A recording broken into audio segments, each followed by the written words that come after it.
વિદ્યાર્થી મિત્રો, પ્રકાશનું પરાવર્તન અને વક્રીભવન આ પ્રકરણ વિશે આપણે એક પિરિયડ લઈ લીધો.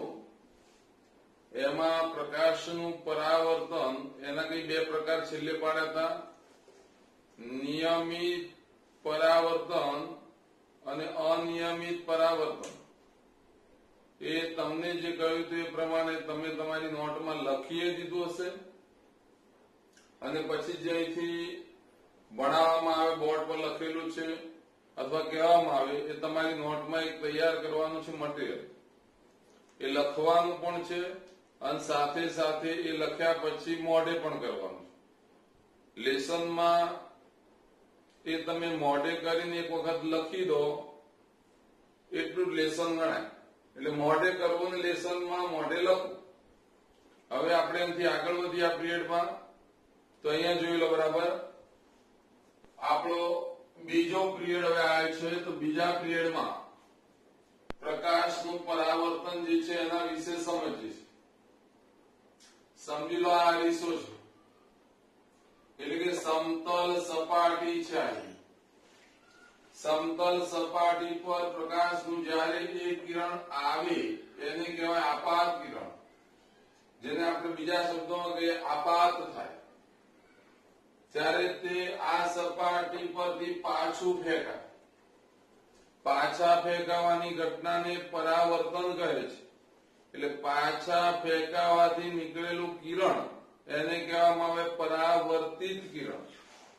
આ છે આપણું આપાત કિરણ. અહીંયાથી આમ જાય પરાવર્તિત કિરણ. જમીન પર દડો આમ નાખીએ તો પાછો અહીંયા ના આવે, પેલી બાજુ જાય.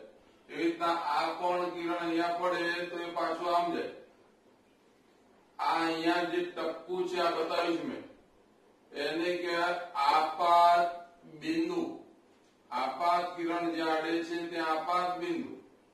આને કહેવાય સપાટી અને આને કહેવાય સપાટીને દોરેલો લંબ. એટલે મેં લખ્યું છે લંબ. ત્રણ શબ્દો ક્લિયર કર્યા. આપાત કિરણ, આપાત બિંદુએ સપાટીને દોરેલો લંબ અને પરાવર્તિત કિરણ. તો હવે સમજીએ કે આને આપણે જો આપાત કિરણ કહેતા હોઈએ અને આને આપણે કહીએ સપાટીને દોરેલો લંબ, તેની વચ્ચે એક આ ખૂણો બને. એને કહેવાય આપાત કોણ. આને કહેવાય પરાવર્તિત કિરણ અને આને કહેવાય આપાત બિંદુએ સપાટીને દોરેલો લંબ. એની વચ્ચે જે ખૂણો બન્યો એને પરાવર્તન કોણ કહે છે. તો મને બે વ્યાખ્યા મળી. પહેલી વ્યાખ્યા મળી આપાત કોણ. તો આપાત કોણ જે છે એનું લખો શું? તો આપાત કિરણે, આપાત કિરણે આપાત બિંદુ એ આપાત બિંદુએ સપાટીને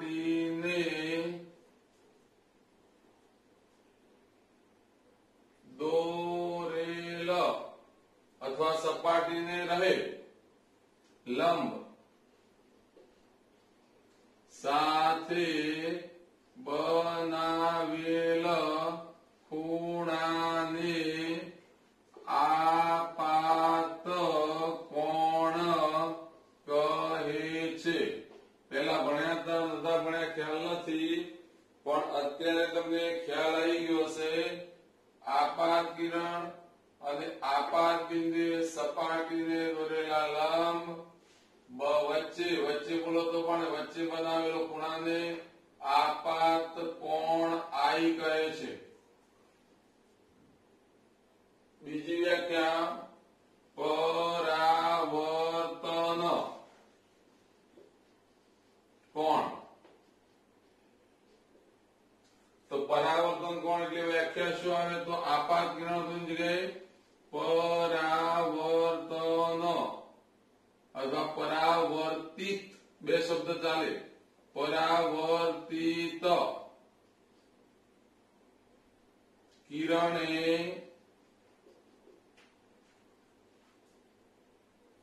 આપાત બિંદુ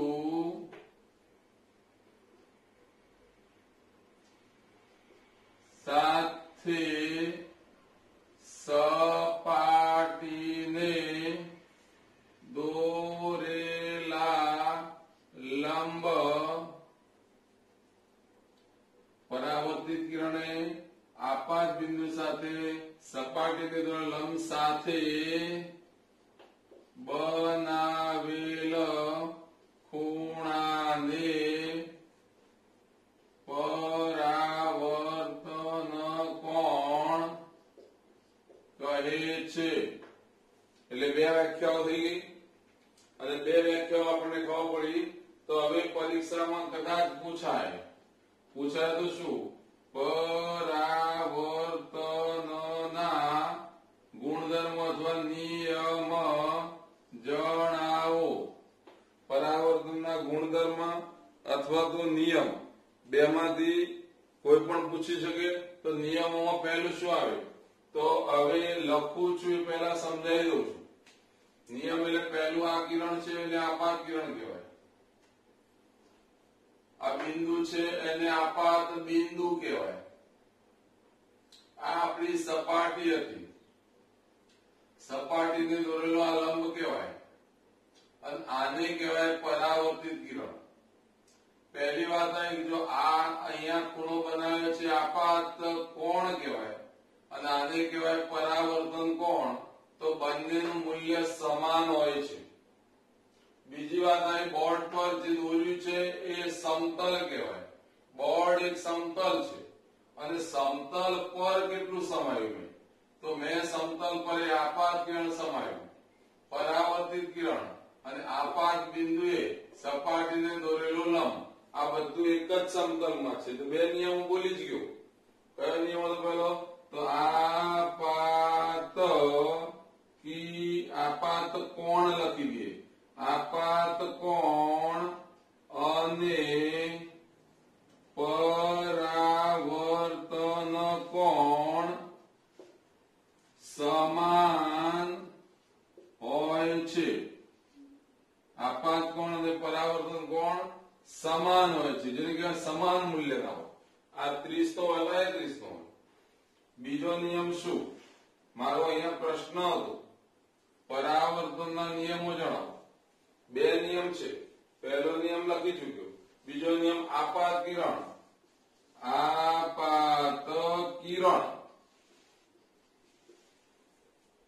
પરાવર્તિત કિરણ અને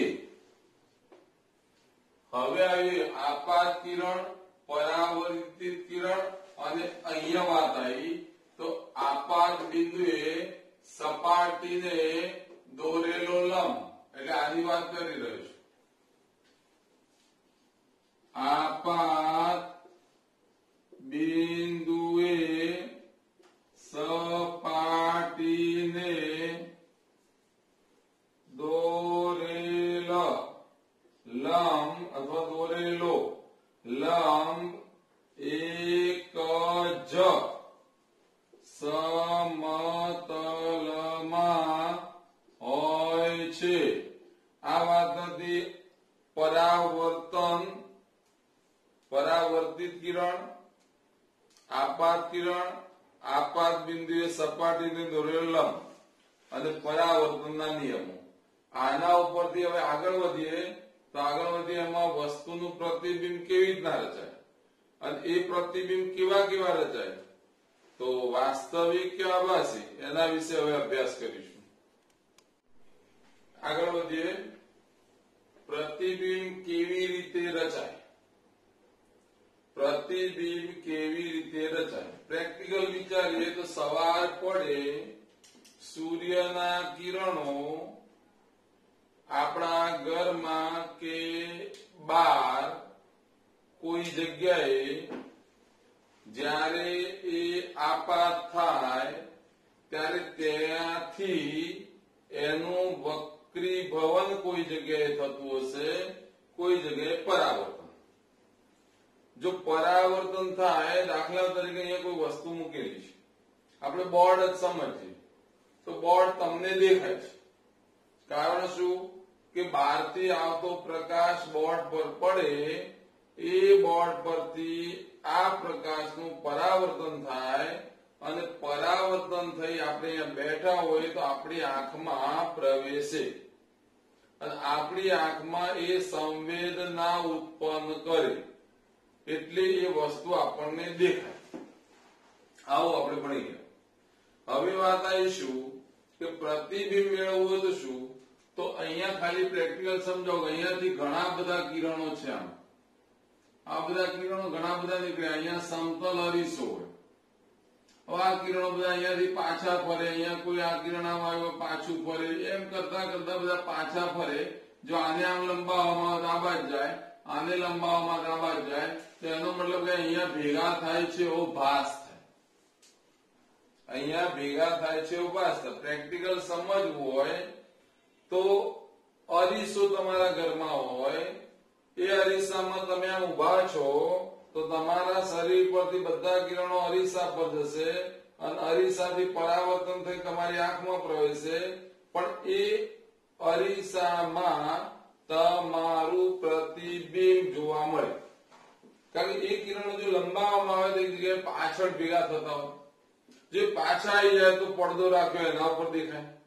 ટૂંકમાં આ વધારે માહિતી સમજવા માટે આના પછીના પોઈન્ટ આવશે કે પ્રતિબિંબ વાસ્તવિક કેવી રીતના રચાય, કયા કિરણોનો ઉપયોગ થાય છે, આભાસી કેમ રચાય, તો કયા કિરણોને કારણે, કયા અરીસા હતા, કયા લેન્સ હતા, સમતલમાં શું થયું, એ આના પછી બધું સમજાવવામાં આવશે. પણ અત્યારે કદાચ સમજ પડતી હોય તો બરાબર, ના પડતી હોય તો તારે આટલું તો જાણી લઈએ કે પ્રતિબિંબ બે પ્રકારના હોય.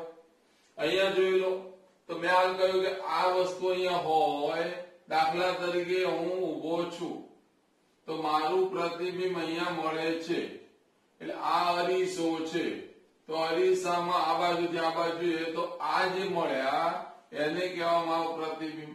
એટલે વ્યાખ્યા બનાવી તો કોઈ એક બિંદુથી ઘણા બધા કિરણો પરાવર્તન પામી, બિંદુએથી ગયા કે આપાત થાય, આપાત થયા પછી ત્યાંથી પરાવર્તન થઈ કોઈ બીજા બિંદુએ ભેગા થતા હોય. એક બિંદુએથી ઘણા બધા કિરણો વસ્તુ પર, અરીસા પર, લેન્સ પર આપાત થઈ ત્યાંથી પરાવર્તન પામી બીજી કોઈ જગ્યાએ ભેગા થતા હોય તો આ બીજા બિંદુને આ પહેલા બિંદુનું પ્રતિબિંબ કહેવાય. પહેલા બિંદુથી ગયા બીજા બિંદુએ ભેગા થયા, બીજા બિંદુને પહેલા બિંદુનું પ્રતિબિંબ કહેવાય. તો આવા પ્રતિબિંબ બે પ્રકારના છે. તો મેં લખી દીધું પ્રતિબિંબના પ્રકાર તો બે છે. થોડું સરળતાથી પતે એટલે સહેલું હતું એટલે લખાણ લખી દીધું, લખવાનો સમય બગડે એટલે અહીંયા જુઓ પ્રતિબિંબના બે પ્રકાર, વાસ્તવિક પ્રતિબિંબ, આભાસી પ્રતિબિંબ. પ્રકાશના કિરણો લખેલું છે, પ્રકાશના કિરણો ત્યાં વસ્તુ પરથી પરાવર્તન પામી વાસ્તવમાં એક બિંદુએ ભેગા થતા હોય તો એ પ્રતિબિંબને વાસ્તવિક પ્રતિબિંબ કહેવાય. એટલે વાસ્તવમાં ભેગા થાય છે. તો બીજી વાત આવી કે પ્રકાશના કિરણો પરાવર્તન કે વક્રીભવન પામી વાસ્તવમાં ભેગા થતા જ નથી. આમાં તમે જોશો તો આ કિરણો પાછા અહીંયા ભેગા નહીં થતા, એ તો પાછળ ભેગા થતા હોય તેવો ભાસ થાય છે. એટલે કે ભાસ થતો હોય તો આવું પ્રતિબિંબ મળે અને આભાસી પ્રતિબિંબ કહેવાય. તો વાસ્તવિક પ્રતિબિંબ છે ને એ પડદા પર ઝીલી શકાય. ત્યાંથી કિરણો પાછા ફરે, પડદો મૂકે, પડદા પર ચિત્ર દેખાય. એટલે વાત કરીશું કે પ્રતિબિંબને વાસ્તવિક પ્રતિબિંબ કહે છે, પડદા પર ઝીલી શકાય છે. આમાં આવ્યું આભાસી હોય એટલે ભાસ થાય છે, પડદા પર ઝીલી શકાતું નથી, પડદા પર ના આવે.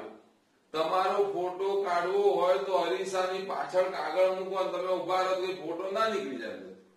અરીસાની પાછળ તમે દેખાવ, પણ એની આબેહૂબ કોઈ કાગળ પર આકૃતિ કાઢવી હોય તો અરીસાની પાછળ કાગળ મૂકો, તમે ઉભા રહો, છપાઈને પાછું આવે એવું પોસિબલ જ નહીં. એટલે કહેવાનો મતલબ કે બે વસ્તુ થઈ.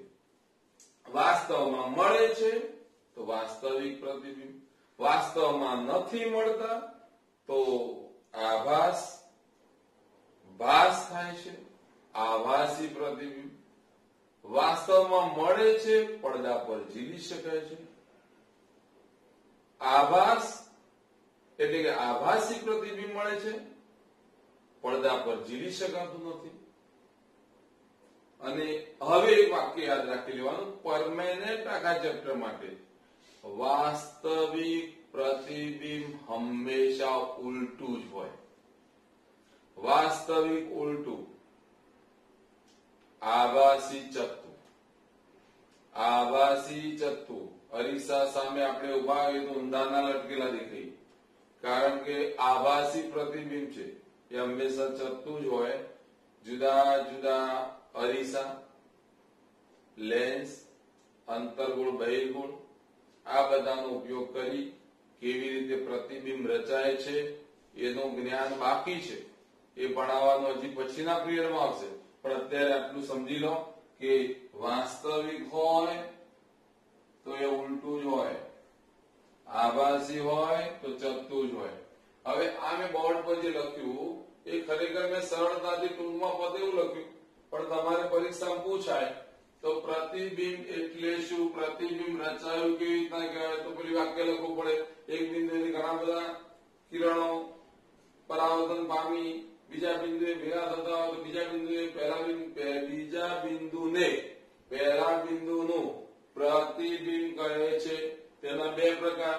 પછી વાસ્તવિક પ્રતિબિંબ એવું લખી એની વ્યાખ્યા લખવાની, નીચે આવું, એટલે આ પહેલા લખી દેવું પડે, આ પછી લખો, એટલે તમારું કમ્પ્લીટ આ લખાણ થઈ ગયું.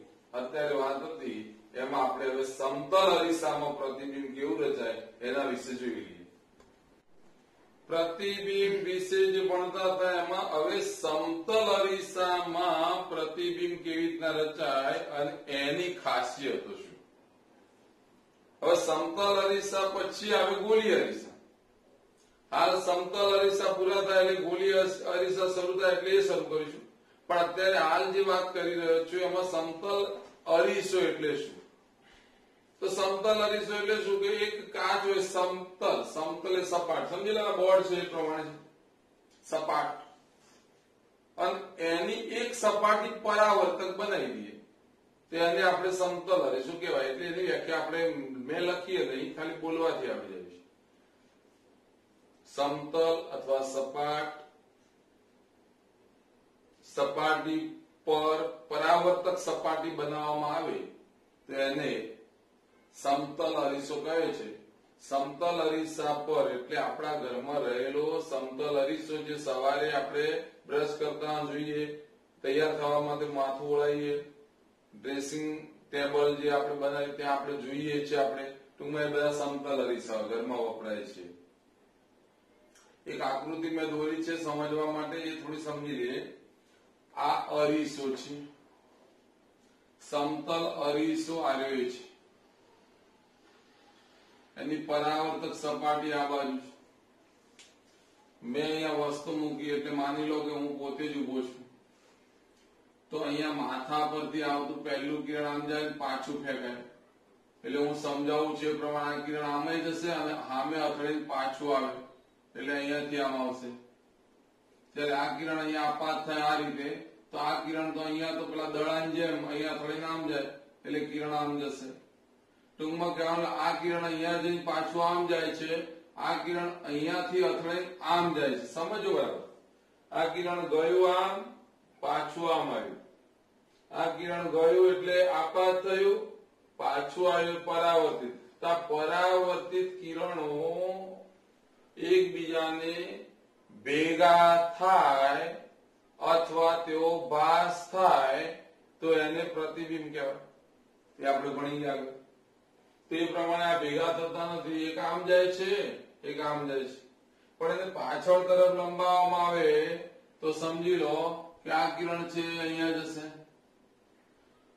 ભાસ થાય છે આવો કે અહીંયા જશે તો અહીંયા ભેગા થયા એટલે અહીંયા જે આપણું પ્રતિબિંબ જે વસ્તુ હતી વસ્તુ દાખલા તરીકે હું ઉભો હતો તો માથા પરથી જે કિરણ હતું એ કિરણનું અહીંયા પ્રતિબિંબ મને મળશે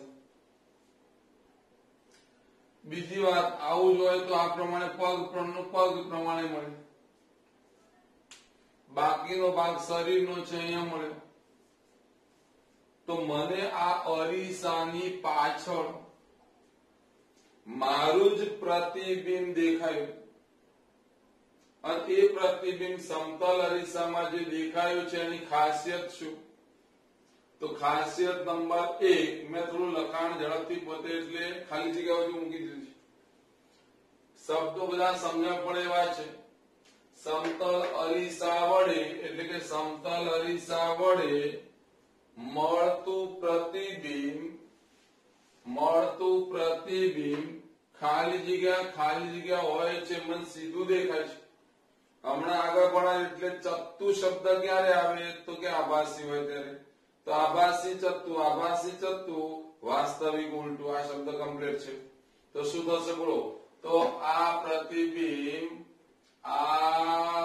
આભાસી અને ચત્તુ હોય છે એક કામ કરું આ વસ્તુ છે એનું પ્રતિબિંબ આભાસી ચત્તુ મળે બીજી વાત એ કે હું જેવડો છું એવડું પ્રતિબિંબ મળે કે એનાથી નાનું તો બીજો શબ્દ પ્રતિબિંબનું પરિમાણ એટલે માપ અને માપ છે એ વસ્તુના પરિમાણ જેટલું હોય છે એટલે જેવડો હું છું 6 ફૂટની ઊંચાઈ હોય તો પ્રતિબિંબમાં 6 ફૂટની ઊંચાઈ જોવા મળે બે શબ્દો તમને ખ્યાલ આવી ગયો આભાસી ચત્તુ મળે છે વસ્તુ જેવડું જ મળે છે પછી હું વિચારું અરીસો આમ છે તો હું પાછો તો અરીસામાંથી બહાર ના નીકળે પ્રતિબિંબ હું આમ જઉં નજીક અરીસા નડી જાઉં ના કટાડો ના કટી જાય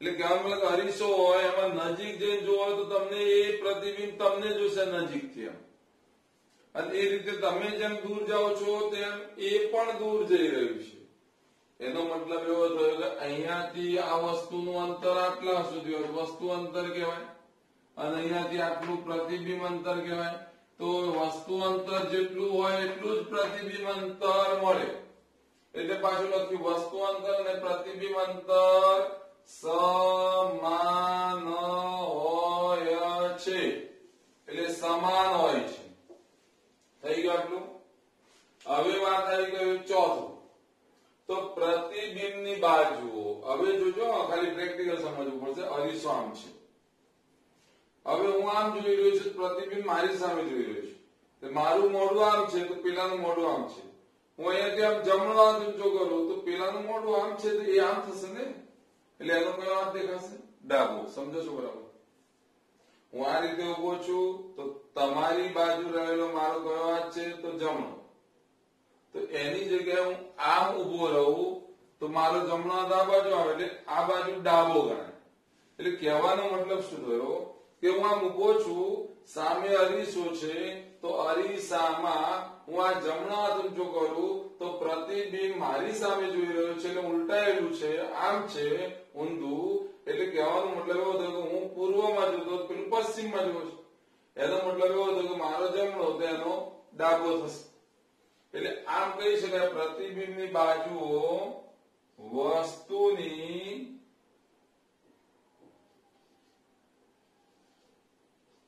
બાજુ કરતા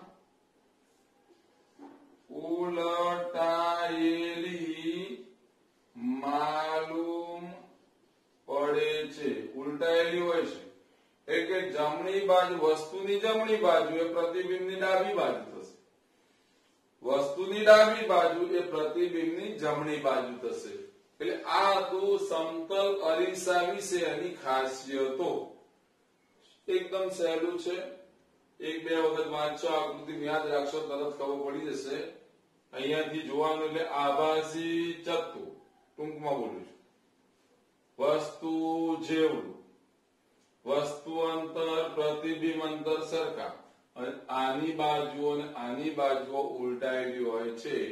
એક સેકન્ડોમાં આ 4 લીટીઓ હું બોલી શકું. બરાબર મિત્રો, સમતલ અરીસા વિશે આપણે જાણકારી મેળવી લીધી. અરીસામાં સમતલ અરીસો હોય, સામે પછી ગોલીય અરીસો આવે. એટલે બોર્ડ પર મેં લખ્યું છે ગોલીય અરીસો સમજાવવા પ્રયત્ન કરી રહ્યો છું. તો ગોલીય અરીસો એટલે શું? તો મોટો એક ગોળો હોય, ફૂટબોલ જેવો. ફૂટબોલ જેવો ગોળો હોય, એના પર કોઈ જગ્યાએ પરિકર મૂકી દઈએ, પેન્સિલ વાળો ભાગ છે એનાથી આમ વર્તુળ દોરી દઈએ. જે વર્તુળ દોર્યું છે એટલો ભાગ કાપી નાખવામાં આવે તો આપણે રકાબી જે હોય એવો એક ભાગ મને મળે. ચા પીવાની રકાબી જેવો. એનો મતલબ શું થયો કે ગોળાકાર જે દડો કહેતા હતા, ગોળાકાર જે ભાગ હતો એ પૃષ્ઠનો, પૃષ્ઠ એટલે આખો ભાગ, અને પૃષ્ઠનો એક વર્તુળાકાર ભાગ કાપી લેવામાં આવે તો એ જે ભાગ છે જે રકાબી જેવો બને છે એને આપણે ગોલીય શબ્દ વાપરીએ. અને જો એ ચળકાટ ધરાવે તો અરીસો. એટલે આમ ગોલીય અરીસો શબ્દ ત્યાંથી આવ્યો. હવે બોર્ડ પર સમજાવ્યું છે પ્રમાણે સમજી લો. ત્રિપરિમાણીય આકૃતિ નથી એટલે એવું સમજવાનું કે આ દડો છે આખો, એમાંથી અહીંયાથી આટલો ભાગ કાપી લેવામાં આવ્યો. આ ભાગ કાપી લીધો, આ ભાગ કાપ્યો એટલે રકાબી જેવો ભાગ થઈ ગયો. આમ રકાબી જેવો, અને રકાબી જેવો ભાગ જે થયો છે, અને એ રકાબી જેવા ભાગની આ અંદર આ ભાગ, આ જે લીટા બતાવ્યા છે એ લીટીઓ એટલે સમજવાનું કલર કરી દેવાનું. એનો મતલબ કે અંદરની સપાટી આ ગણાય. તો આની અંદરની સપાટી ચળકાટ ધરાવે છે, એટલે કે અંદરની સપાટી પરાવર્તક છે. આમાં ઊંધી ક્રિયા છે, એમાં આ રીતે બતાવીશ. તો અહીંયા કલર કરે એટલે આ સપાટી જે છે એ પરાવર્તક બતાવી. એટલે બે વાત થઈ કે ગોલીય અરીસો એટલે શું? ગોળાકારનો પૃષ્ઠ, ગોળાકાર પૃષ્ઠનો કોઈ એક વર્તુળાકાર ભાગ કાપવામાં આવે તો બનતા અરીસાને ગોલીય અરીસો કહે છે. અને ગોલીય અરીસો છે એમાંથી કાપેલા વર્તુળાકાર ભાગને જે ગોલીય અરીસો શબ્દ વાપરીએ છીએ એમાં જો અંદરની સપાટી પરાવર્તક હોય તો એને અંતર્ગોળ અરીસો કહેવાય, અને બહારની સપાટી પરાવર્તક હોય, બહારની સપાટી પરાવર્તક અહીંયા બહારની આ ગણાય, આમાં અંદરની આ ગણાય. આ ભાગ જે બતાવ્યો છે પરાવર્તક નથી.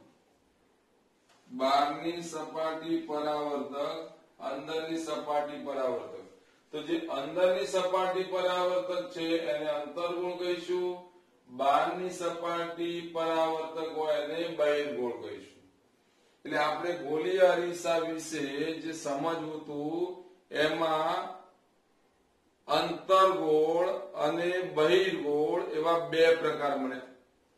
હવે અંતર્ગોળ અરીસામાં અને બહિર્ગોળ અરીસામાં એના દરેક ભાગ જે છે, બિંદુ છે અથવા તેના નામ છે એ કેવી રીતે એ સમજવા માટે આપણે હવે બોર્ડ પર ઘૂસી નાખીએ અને વ્યવસ્થિત એક વખત વ્યાખ્યાઓ જોઈ લઈએ બધી જ. બરાબર?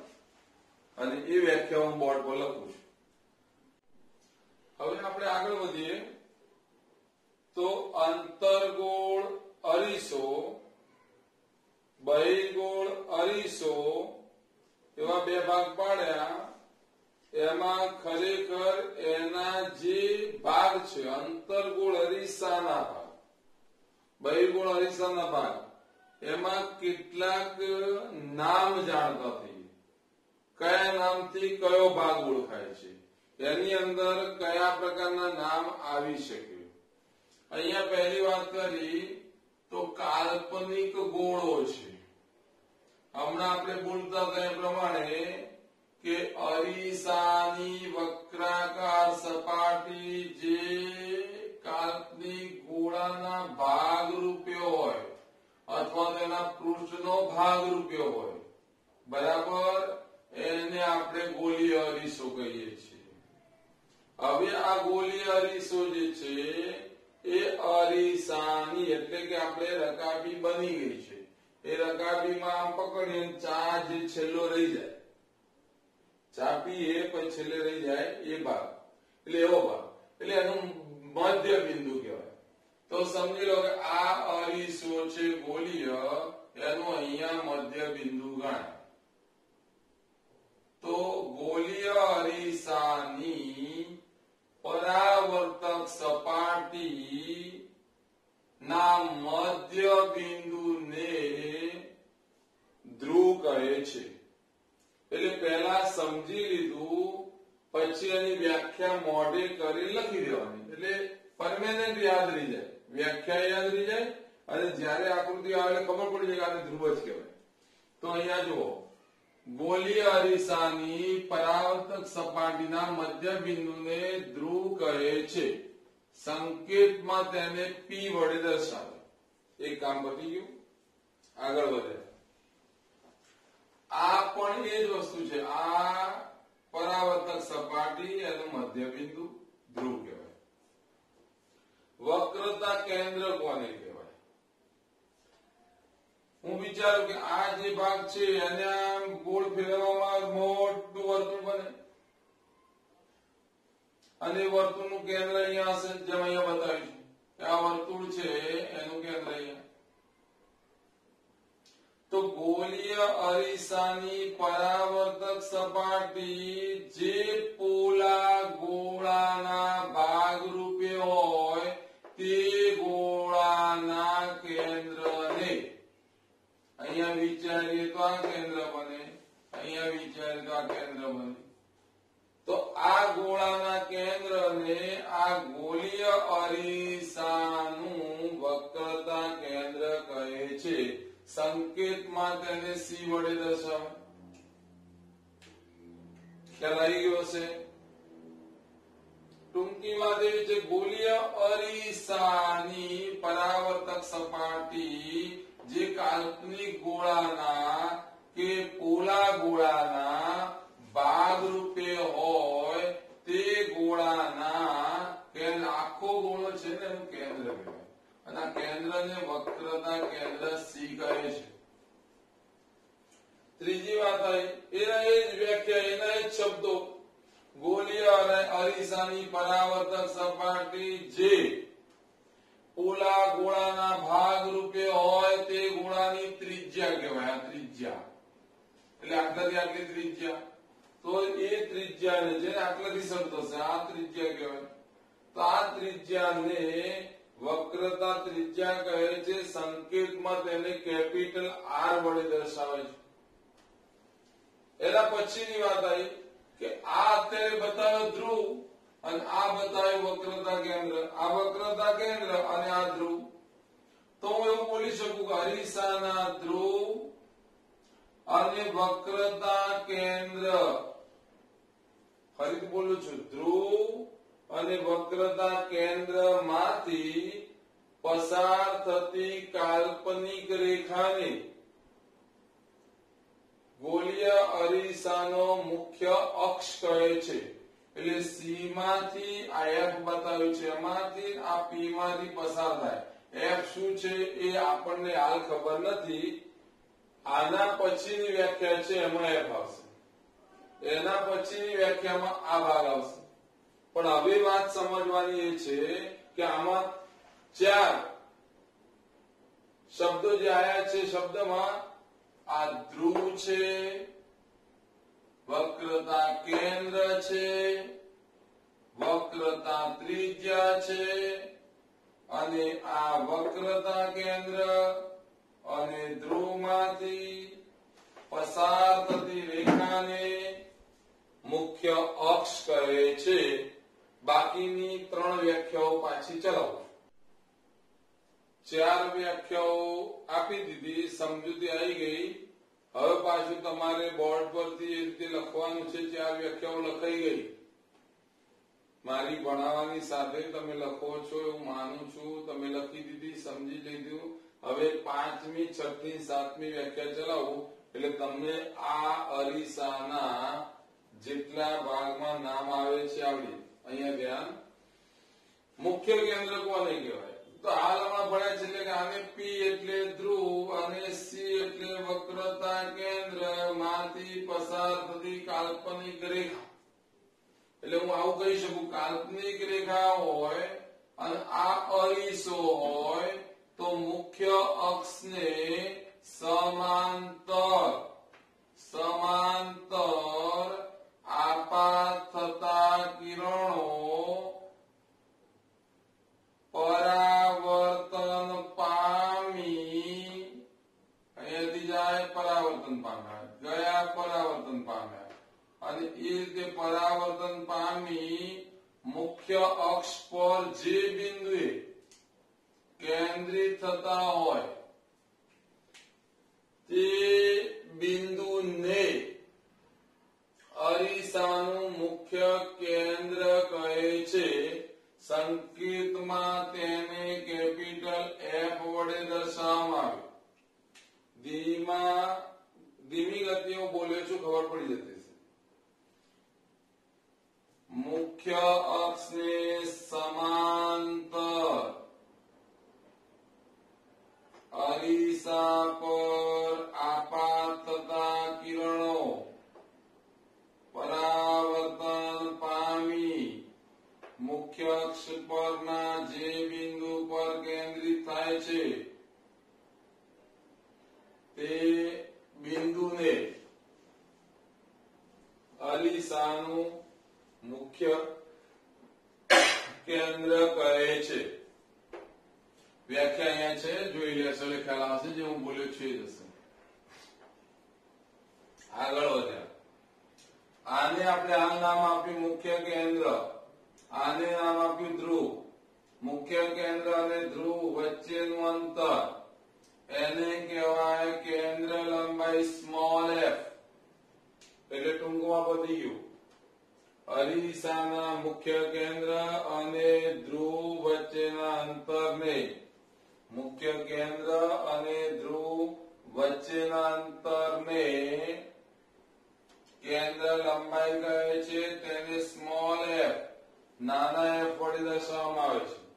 અને હવે છેલ્લી વાત આવી કે આ જે અરીસો આપણે બોલતા હતા એટલે આ અરીસો આવા પ્રકારનો હોય આમ, તો એની આ ધાર કહેવાય. આમ ધાર, કિનારી, રકાબીની કિનારી વાળો ભાગ. અને ગોલીય અરીસાની પરાવર્તક સપાટી જે છે એનો જે વર્તુળાકાર ભાગ છે ધાર, અને એનો જે વ્યાસ ગણવામાં આવે આટલાથી આટલો ભાગ વ્યાસ ગણાય તો એને કહેવામાં આવે દર્પણ મુખ. એટલે કે આટલાથી આટલો ભાગ જે છે પરાવર્તક સપાટી બધી જ, અને એનો જો વ્યાસ ગણવામાં આવે તો વ્યાસને કહેવામાં આવે શું? દર્પણ મુખ. એટલે આપણે 7 વ્યાખ્યાઓ ચલાવી છે. 7 વ્યાખ્યાઓ તમારે તૈયારી કરવી પડે, એના સંકેત યાદ રાખવા પડે, અને સાથે સાથે એ તમને આકૃતિમાં જ્યારે ભાગ બતાવવામાં આવે તો તમને શબ્દ યાદ આવવો જોઈએ. આવતીકાલથી નવી આકૃતિઓ પરથી પ્રતિબિંબ કેવા રચાય છે ખ્યાલ આવી જશે.